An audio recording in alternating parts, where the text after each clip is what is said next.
দাড়ি নাই দেখতে পছন্দ করে, আপনার নবী আপনাকে দাড়ি লম্বা দেখতে পছন্দ করে। কাজেই আমাদের সমাজে যে সমস্ত মুসলমান ভাইয়েরা দাড়ি রাখেন না, এদের ব্যাপারে আমার কি বলেছি, দুইটা কুধারণা আছে না সুধারণা।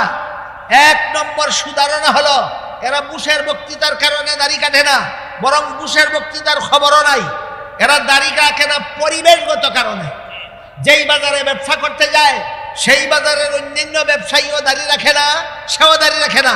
যেই স্কুলে পড়তে যায় ওই স্কুলের অন্য ছাত্র দাড়ি রাখে না, সেও দাড়ি রাখে না।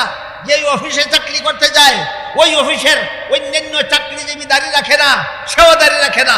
বুঝে থাকলে বলুন, বুশের বক্তৃতার কারণে না পরিবেশগত কারণে?